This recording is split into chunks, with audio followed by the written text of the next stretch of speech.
sobota. Dnes mě vzal taťka na ryby. Včera jsem musel vyčerpat veškerou zásobu štěstí, protože jsem ulovil jenom samý odpad. A ani jednu rybu. Malý tyčky, velký tyčky a pak je v rozměnu ještě nějaký tyčky. Misku a koženou botu. Dokonce jsem ulovil i nějaký rybářský prut. Asi někdo, kdo měl stejný pech jako já, hodil vzteky svůj prut do vody. Snaha mi nechyběla, hlavně poté, co jsem chytil kost. Jinak se dnes nic zvláštního nestalo. Skoro nic jsem nedělal,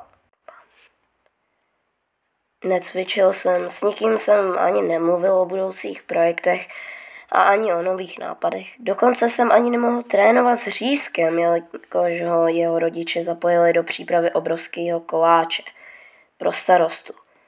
Moji rodiče vůbec nějak nereagovali, když jsem jim vyprávěl o našem úspěchu. Myslím si, že doufají, že budu farmář jako oni, takže kašlou na všechno, co se týká něčeho jiného než rostlin. Nikdy jsem se jim se svými sny nesvěřoval. Nevím, jak by na to můj táta zareagoval.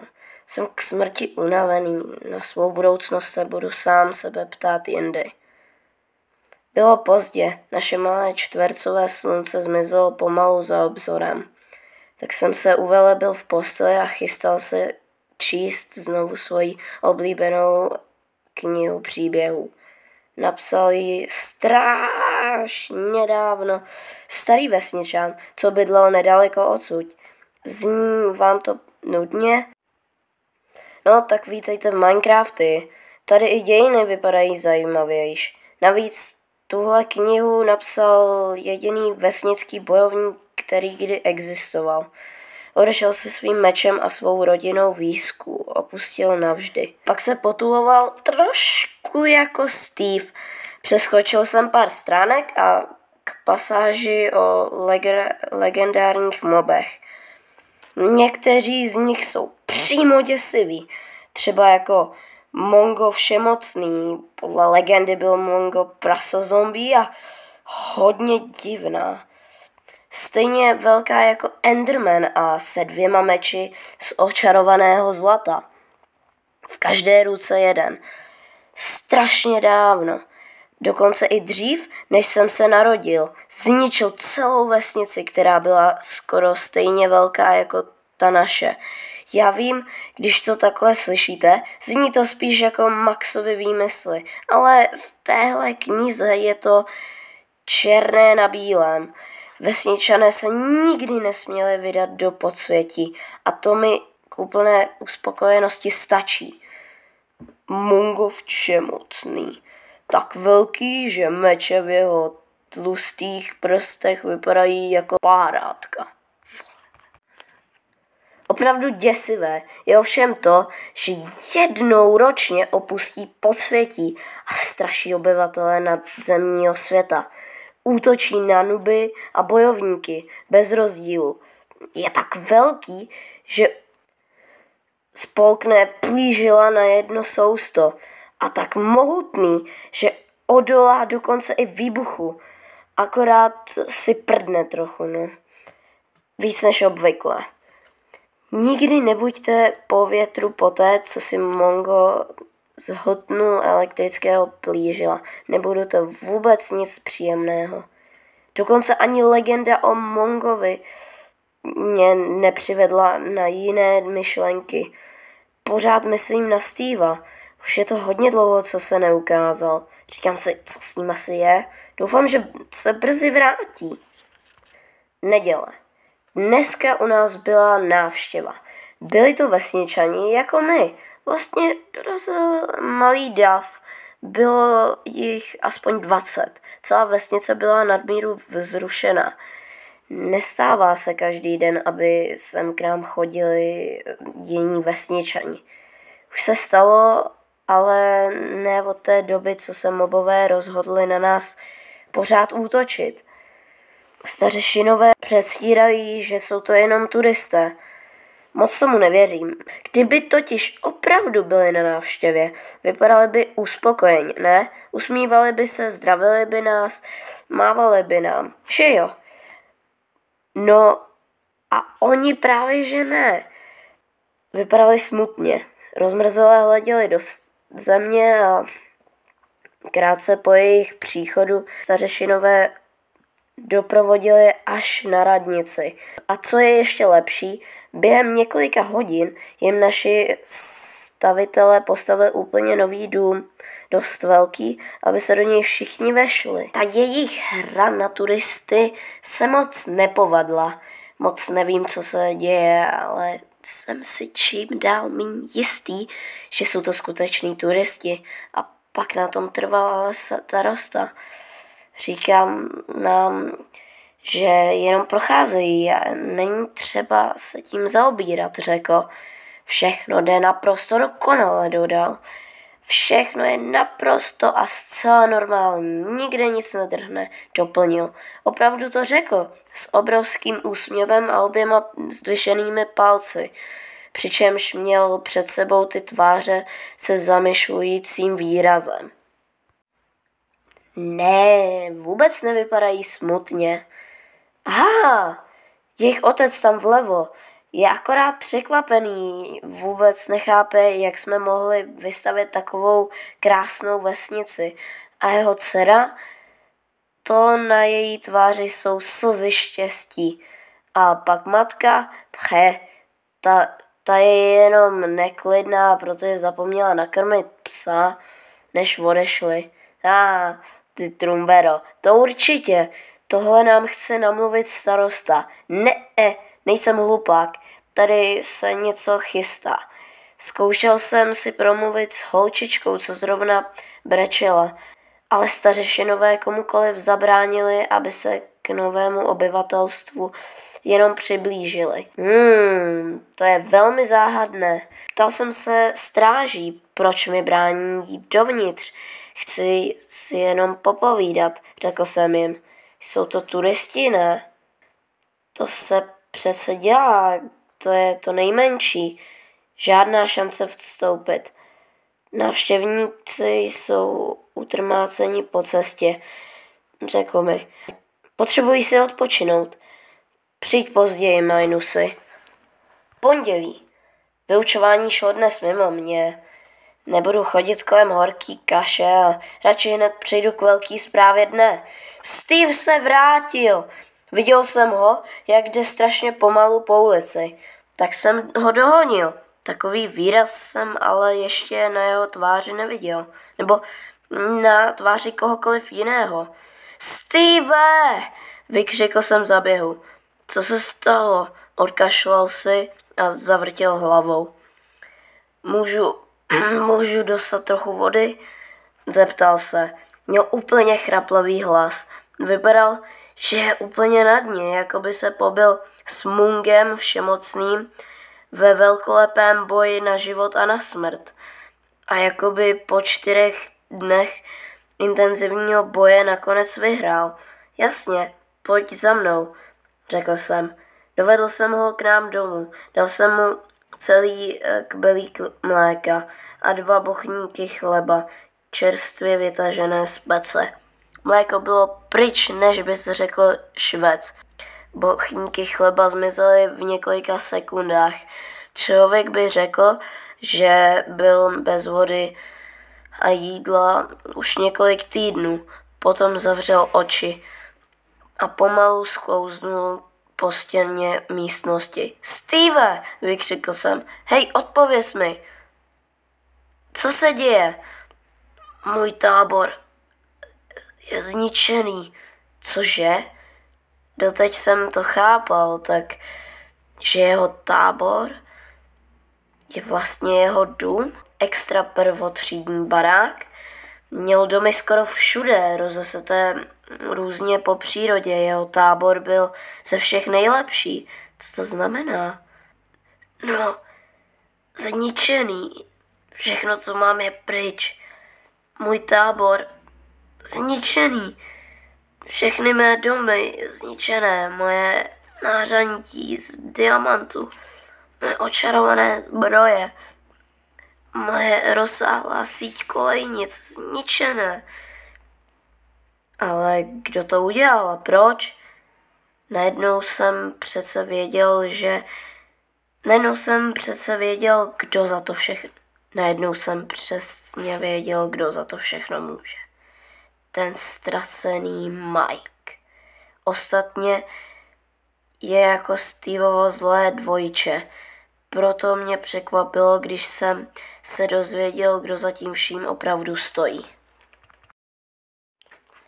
Rychle jsem vyběhl, abych se podíval, co se děje. Nějaký cizinec zrovna běžel vesnicí. Vypadal, že umírá hrůzou. Pořádně jsem na něj neviděl, ale hned jsem poznal, kdo to je. Mike. Hej, kluku, zavolal, když přiběhl blíž. Poslouchej, za všechno se omlouvám, jasný? Nebylo to v pořádku, co jsem udělal tomu farmáři, ale počkej, poslouchej mě, dějí se tu moc divné věci. Nech mě hádat, odpověděl jsem. Mobové ti zničili dům? Podíval se na mě zvláštním pohledem. Jo, přesně tak, mohl bych tady zůstat, nechci se tam vrátit.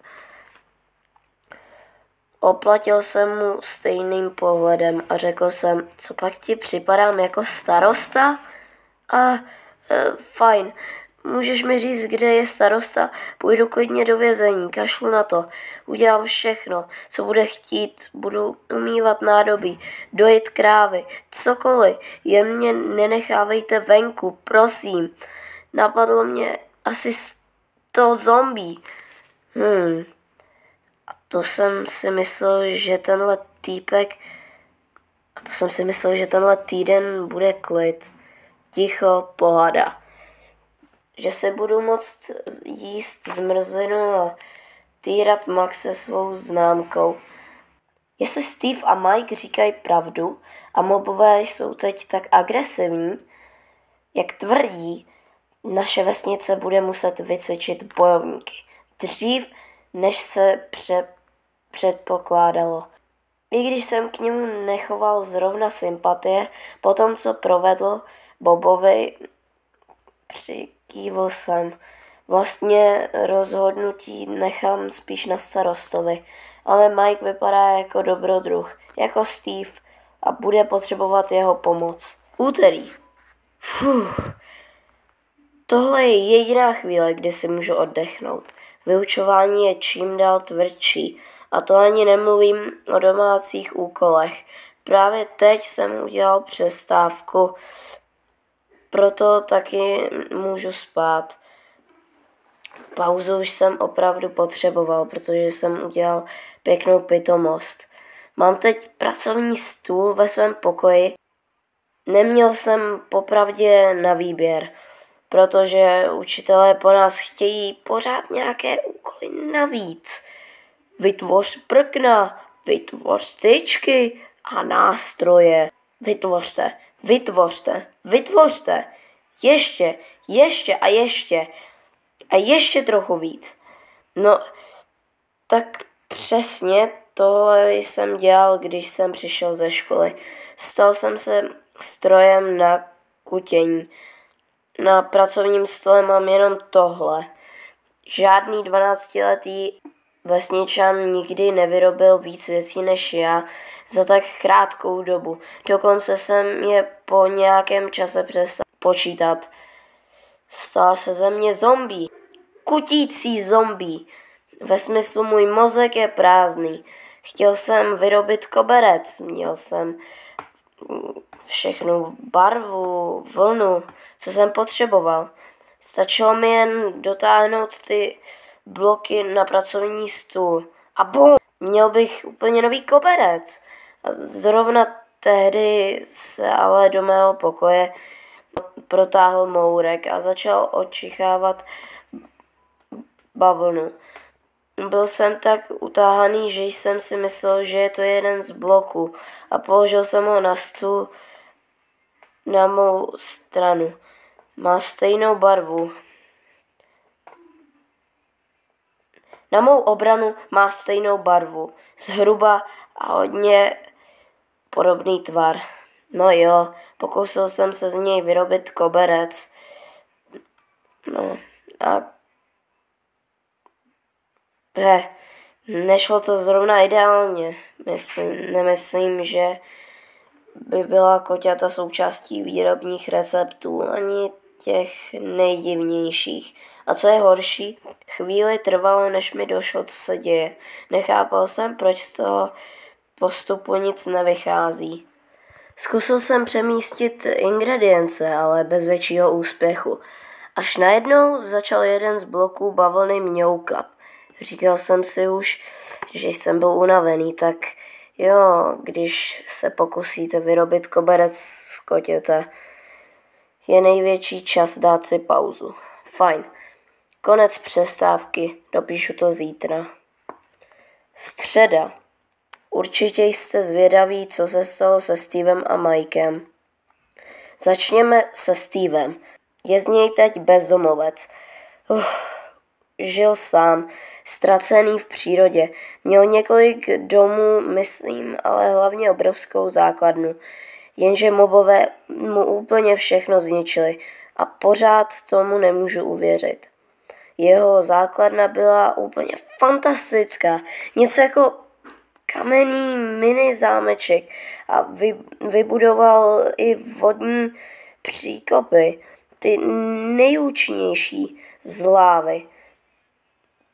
Tím vším se mobům podařilo projít. Musíte si říkat, jak jenom mohli překonat příkopy, protože já jsem se sám sebe ptal na to samé. Nakonec jsem se zeptal Steva a jeho odpověď mě strašně překvapila. Mobové přišli na novou vychytávku. Jmenuje se to Most čarodejnic. Nakreslím vám podrobný obrázek. Říkám si, že nakonec budu mít plný sešit podobných obrázků, až budu opravdový dobrodruh. Bude to sbírka technik mobů. To teda čumíte, co? No já taky. Čarodějnice vytvoří most svými těly. Můžou zůstat v lávě, jako by to byla jenom voda. Díky lektvaru a hněvzdornosti. Co jsem tak pochopil v hodině alchymie pro začátečníky. Je to úplně nový předmět. Podobný vylepšení lektvar umožní odolávat ohni po dobu 8 minut. Prostě to všechno znamená, že se Steveovou základnou byl rázem amen. Je to v háj. Tak už jsem to popsal před několika dny. Zkoušel svůj mini zámeček chránit, ale vůbec se mu to nepodařilo. Takže nakonec přišel hledat útočiště k nám. Steve má z mobu šílený strach. On, bojovník, jeden z nejlepších. Už jsem vás varoval. Mobové jsou strašně silní. Nevěříte mi? Jen se pojďte podívat, uvidíte. Postavte si malý domek nebo zámek, jestli chcete. Uvidíte, jak dlouho vydržíte. O něco později zašel Steve za stařešiny, aby jim vysvětlil, co se děje. Sdělil jim, že z mobů se stali rváči. Přesně tohle řekl. Rváči. Ale tak jo, my jsme taky v obraze, ne? Naši mobové už by se taky nějakou dobu dali taky označovat za rváče. Před několika dny jsem musel oškrabávat cihly na střeše, abych z nich dostal zbytky malých slizounů. Stařešinové oznámili, že souhlasí s tím, aby Steve zůstal tak dlouho, jak bude chtít. Nemůžou mu ale dát dům. Použili všechny naše zdroje, aby postavili sídlo pro nové obyvatele, tedy turisty. Bude si muset postavit přístřešek sám. Do té doby zůstane u nás. Táta mu vykraftil postel a spí u mě v pokoji. Vlastně, když nad tím teď uvažuji, je to ideální příležitost, abych vám ukázal náš dům. Není na něm nic zvláštního. Steve řekl, že domy v normální videohře nejsou tak velké. Moc dobře si uvědomuji,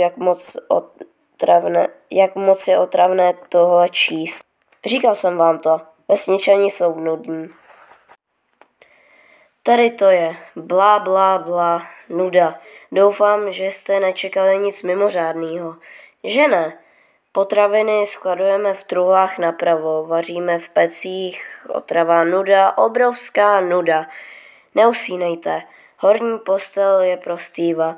Vysvětlil mi, že 2 postelím sestaveným tímhle způsobem se říká patrové postele. Možná je to ponižující pro skutečného dobrodruha takhle spát na patrové posteli, ale je to to nejlepší, co jsme teď mohli udělat. Doufám, že se moc nezlobí. Nejdřív rodiče chtěli, aby spal v obýváku, to by ale bylo opravdu ponižující. To už bychom ho mohli nechat spát ve stodole mezi dobytkem, ne? Ostatně nikdo moc neví, jaké mají na zemi v zvyklosti. Nechcete udělat něco nevhodného? Jenom se snažíme pomoct. Stejně jako pomohl on nám se stavbou hradeb. Bez něj bychom byli za téhle situace v opravdu pěkné kaši, no. Ukázal bych vám i pokoj rodičů, nemyslím si ale, že by se jim to líbilo. Jo, a taky tu máme koupelnu. Teď mi Steve ještě řekl, co je normálně jinak ve videohře. A to je, že v domech vesničanů nebývají koupelny. Pořád nevím, co to je ta videohra. Zeptám se ho na to někdy jindy. Fajn. Takže to by bylo pro dnešek všechno. Mobové zbořili Steveovu základnu a on teď bydlí s námi. Je to dost smutný, celý den akorát spí. Málem bych zapomněl, jestli si říkáte, co se stalo s Mikem. Je ve vězení, nic jiného si nezaslouží po tom, co udělal Bobovi. Stejně se na něj budu muset jít jednou podívat, aby mi povyprávěl, co se doopravdy stalo. Zatím ale mám co dělat se svými úkoly. Takže to je všechno, co je nového. Máme ve vesnici 2 cizince, už se stalo i dřív. Obvykle to ale bývají nubové, nebo dobrodruzi jako Steve a Mike. Ti ale nikdy nezůstávají dlouho. Chtějí si jenom odpočinout a nakoupit nějaké věci. Doba se změnila. Na jednu stranu mi to přijde celkem super. Začal jsem víc psát do tohohle deníku, abych zaznamenal podivné věci, co se tady zrovna dějí. Dovedete si asi představit, že kdybych začal psát před několika měsíci, byl by to ten nejnudnější a nejzbytečnější deník v celé Minecrafty. Před několika měsíci byl můj život naprosto nudný. Před několika měsíci bych napsal asi něco jako pondělí. Snědl jsem vařenou bramboru. Provedl jsem to takhle. Vzal jsem uvařenou bramboru rukou. Pak jsem zvedl ruku a taky tu bramboru. Tak jsem dokázal dostat vařenou bramboru do pusy. Úterý. Divně na mě čumělo jedno kuře. Jo, dívalo se na mě. Očima. Můj život je naprosto neuvěřitelný. Čtvrtek. Když jsem přišel ze školy, ukázal jsem svůj záznamník Steveovi. Jsem na něj upřímně pyšný. I když vypadá jako všechny ostatní záznamníky, co dostali ostatní. Je to můj první kouzelný předmět. Steve se musel smát, když to viděl. Nechápu. Řekl, co je to za čísla? To je známky? Známky? Vlastně tomu říkáme spíš skóre. A tohle je naše obecná úroveň. Úplně praštěné. Proč ti to přijde praštěné? Zeptal jsem se. Ale nech to plavat. Tak mi to řekni. Prostě protože mi to připomíná moje videohry. To je praštěný. Jakože ten svět je skutečný. A přesto kvůli několika věcem vypadá jako videohra. No prosím, už to zase vytahuje. Ty svoje videohry. Nemohl jsem odolat a musel jsem ho požádat o vysvětlení.